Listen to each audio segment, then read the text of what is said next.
Aimables auditrices, auditeurs, sœurs et frères, amis de partout, bienvenue à cette capsule étude de la leçon de l'école du sabbat. Et cette semaine, nous étudions la leçon 9 de ce trimestre ayant pour titre Réconciliation et espérance. Verset à mémoriser, nous joignons dans 2 Corinthiens 5, verset 21. Celui qui n'a pas connu le péché, il a fait pour nous pécher, afin qu'en lui, nous devenions justice de Dieu. Que tu viennes nous assister, que ton Saint-Esprit nous éclaire, que ta parole soit expliquée au nom de Jésus. Rapidement, on va enchaîner avec leçon semaine qui vient pour titre, leçon 9, Réconciliation et espérance.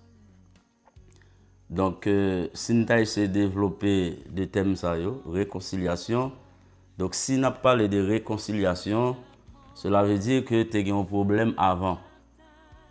Donc, des amis, et pour y réconcilier à l'autre, il faut que tu aies un problème.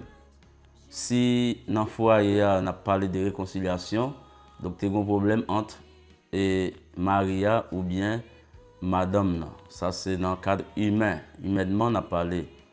Mais la Bible, elle parle nous de réconciliation. C'est quand nous faisons des choses qui mal, là, ça nous vient ennemis bon Dieu. Nous venons étrangers pour bon Dieu. Et étranger, ça, c'est pas quitter le pays, ça, dans l'autre pays. Mais sitôt que nous faisons des choses qui mal, devant bon Dieu, nous venons ennemis bon Dieu. Et Adam et Ève étaient créés sans péché dans le jardin d'Éden. Et après, ils ont tendu voir Satan, ils ont mangé les fruits défendus. Et immédiatement, ils ont tombé dans le péché. Maintenant, bon Dieu, dans l'amour, il a cherché pour être capable de demander une réconciliation. Donc, ça qui est belle dans l'histoire, c'est eux-mêmes qui t'ont péché, mais ce n'est pas eux-mêmes qui t'ont cherché, bon Dieu. Bon Dieu, dans la miséricorde, il a cherché. Et après, l'arrivée, il dit, où es-tu, Adam, où es-tu? Donc, Adam dit, dans les voies, moi caché, et parce que moi, tout tourné. Il dit que, qui ça, comment, où faire tout tourner? Il dit, c'est madame, nous te met de bon côté maintenant, Ève, qui te mangé fruit, et il séduit, moi, manger. Mais question à poser, puisque c'est aux deux qui t'ont posé, qui t'ont mangé fruit, ils tous les deux étaient tombés dans le péché. Et lorsque bon Dieu est venu dans le jardin, il n'a pas dit où êtes-vous, il n'a pas employé deuxième personne du prière là, il n'a pas dit où êtes-vous, mais il dit où es-tu. Donc où es-tu ça, cela veut dire que bon Dieu pas sauver tout le monde ensemble, il pas prêler tout le monde ensemble, la prêler nous yon par yon. Par exemple de madame avec Marie dans la cabane, donc moun qui prêt lorsque trompette la sonné, donc c'est lui-même que bon Dieu apprend. Donc c'est dans le sens ça que nous voyons réconciliation. Maintenant, espérance, comment le faire là? Maintenant, il y a placé dans le leçon. Ça veut dire pour nous gagner espérance, il faut nous réconcilier.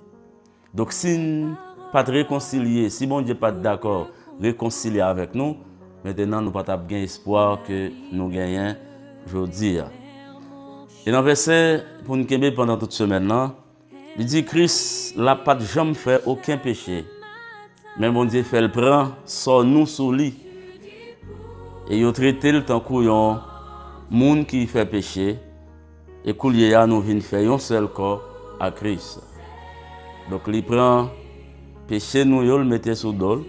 Il a accepté pour quoi? Maintenant, passant qui coulait sur la croix, donc nous réconcilier avec.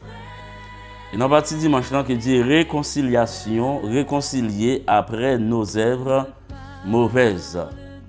L'auteur nous invite à lire Colossiens 1, versets 21 et 22. Dis à quoi Paul fait-il allusion avec sa référence à l'aliénation et au fait d'être les ennemis. Et quel est le résultat final de la mort de Christ? Donc, moun Colossio, chrétien Colossio, t'as vu loin bon Dieu. Et dès qu'on vit loin bon Dieu, ou vient ennemi bon Dieu, ou vient étranger pour bon Dieu. Donc, à cause action que tu as posée, toute vieille mauvaise action que tu as posée, tu deviens ennemi bon Dieu. Et Koulier, apôtre Paul dit que pour tourner les amis mon Dieu, il faut que vous détournez de toute mauvaise action que vous avez fait. Et pour être capable de réconcilier avec bon Dieu, et laisser ça, vous pouvez venir amis bon Dieu. Donc, par exemple, nos familles, et si tout le monde font des ordres, ou après, il t'apparaît que c'est ennemi papa ou bien maman. Mais si que tout le monde en prend conscience, là, l'excuser papa ou bien maman, donc immédiatement, il vient amis. Donc, apôtre Paul, c'est ça que t'a montré chrétien Colossio. Il dit, mais depuis l'irruption du péché, Dieu a pris l'initiative de nous réconcilier avec lui. Aussi mauvais soyons-nous.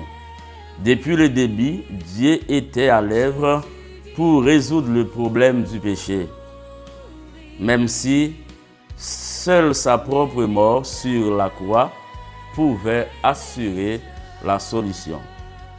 Depuis le début, Dieu était à l'œuvre pour résoudre le problème du péché, même si seule sa propre mort sur la croix pouvait assurer la solution. Et en Éden, il a appelé Adam le chef d'œuvre de sa création. Où es-tu? Cela veut dire que vous n'avez pas dit à bon Dieu, continuez à brûler nous. Et chaque fois, nous faisons des choses qui mal devant mon Dieu, il continue à brûler nous. Au lieu c'est nous-mêmes qui avons cherché, mais c'est lui-même qui a brûlé nous. Et d'abord, nous sommes incapables de nous sauver tout seuls. Alors, Jésus est venu et il est mort pour nos péchés, selon Romains 5, versets 6 à 8. Ensuite, en acceptant sa mort, comme la nôtre, par la foi, la repentance et le baptême, nous sommes justifiés et libérés de la condamnation du péché. Romains 5, verset 9. Enfin, la vie que nous menons aujourd'hui est la conséquence de plusieurs choses et nous sommes unis en Christ. Nous avons fait l'expérience de sa puissance de recréation et il vit sa vie en nous, selon 2 Corinthiens 5, verset 17 à 21. Nous sommes ennemis bon Dieu et étrangers pour bon Dieu quand nous prenons un vieux chemin. Mais quand nous détournons de mauvaises voies, immédiatement, automatiquement, nous venons amis bon Dieu. Et dans la partie lundi qui dit, si vous demeurez dans la foi. Auteur encore l'invité nous pour nous lire dans Colossiens 1 verset 23. Il dit d'après vous, que veut dire Paul par fondé et fermement établi dans la foi? Qui ça Paul veut dire là? Et si nous avons souligné fondé et fermement dans la foi. Paul t'a invité encore chrétien Colossio pour y rester ferme. C'est pour y enraciner. C'est pour y avoir confiance dans mon Dieu. Sans y pas perdu espoir. Et dans l'illustration que le Bible dit que, par exemple, il y a des gens qui veulent faire une construction. Maintenant, pour que la construction soit solide, il faut que la base là soit solide. Il faut que la base là bien faite. Et il prend encore exemple, un pied bois. Maintenant, pour n'importe qui vent pas déraciner, donc il faut que il bien enraciné dans la terre. Donc c'est ça que il te fait ouais. Il te dit que faut que tu aies la foi. Et la foi ça, c'est pas un petit foi qui vacille, mais c'est la foi que n'importe qui vent pas qu'à jeter nous. Un chrétien ou doit gagner une foi qui fondée, une foi qui ferme. Quel que soit ça qui va arriver, donc pour pas faillir, donc pour pas habiter, mais pour connaître que avec la foi qu'on gagne dans mon Dieu, quel que soit le problème que nous gagnons, quelle que soit la difficulté que nous rencontrons, soit dans les voisins, soit dans la famille, l'église, etc. Donc c'est pour nous mettre la foi nous dans bon Dieu. Il te dit, soyez fermement inébranlable. Progressez-vous toujours dans l'œuvre du Seigneur, sachant que votre travail dans le Seigneur n'est pas inutile ou que votre travail dans le Seigneur ne sera pas vain. Donc c'est ça, Paul invite nous étant que chrétiens pour une foi qui fondée, une foi qui solide, une foi qui ferme, et quelles que soient les circonstances là, quel soit ça qui va arriver nous dans la vie, donc c'est pour nous rester jambes parce que nous avons un bon Dieu qui est fidèle.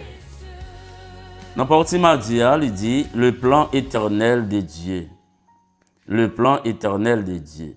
Paul invite nous encore pour nous lire dans Colossiens 1er verset 24 et 25. Paul, là, il t'a parlé de que dit Paul sur les souffrances qu'il endure pour Christ. Maintenant, Paul t'a parlé des souffrances, il t'a enduré pour Christ, pour la cause de Dieu. Et Paul dans la prison l'a réjoui. Paul dans la prison lui fait qu'elle content. Et Paul même dit que dans la prison c'est vrai, mais parole bon Dieu, il pas dans la prison. Malgré la prison, il a souffert, il continue à bailler parole là. Et il dit que puisque Christ est souffert pour moi, moi-même tout besoin de souffrir pour Christ. Je continue à bailler l'évangile là.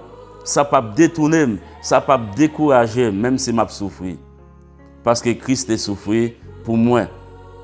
Et ça qui est belle là, Paul dit que souffrance ne peut pas camper mission. Mission c'est pour me bailler l'évangile, quel que soit le côté que je trouve. Même si je suis confiné, c'est pour me bailler l'évangile là. Et plus belle déclaration que je mène en partie ça, Paul dit, eh bien, souffrance moi, c'est un instrument pour me capable avancer avec et prédication de l'évangile.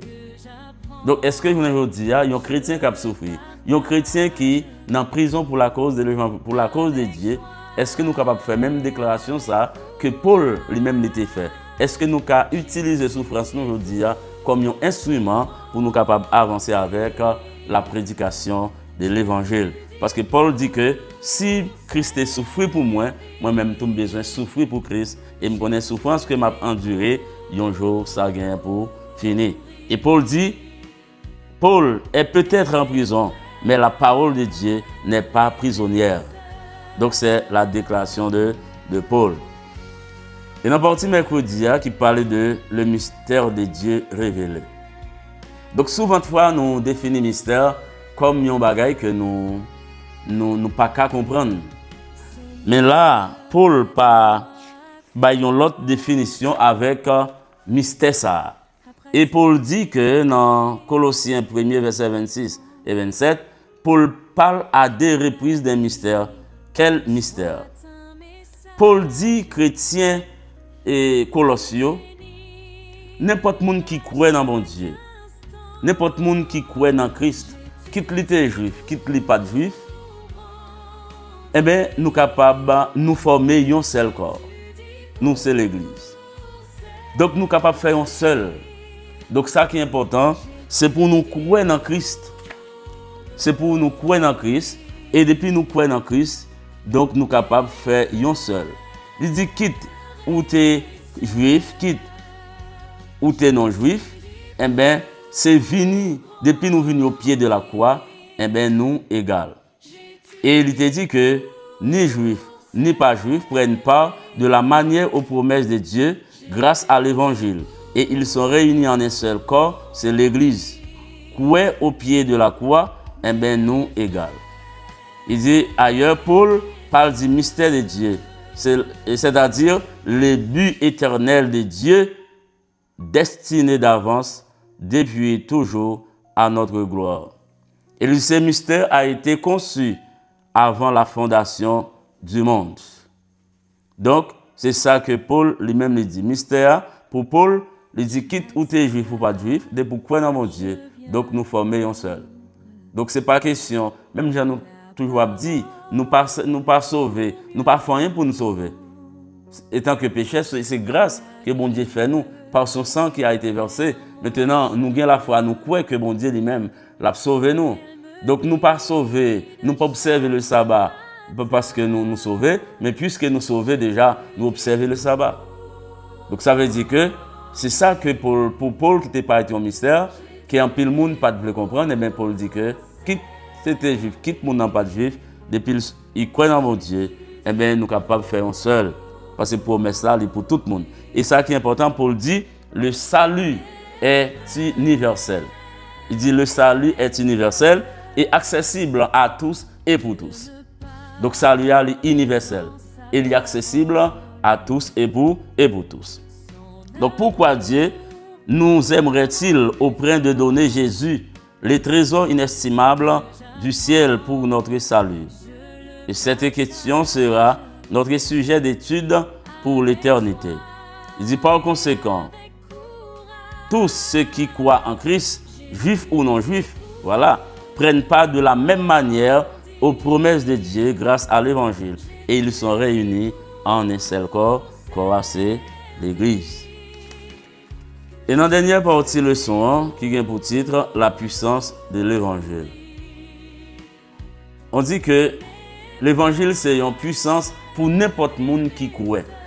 Et ça te fait Paul, il a parlé avec les chrétiens colossiaux pour te dire, tant que ministre de l'évangile, nous avons 3 bagailles pour nous faire. Premièrement, c'est proclamer l'évangile là.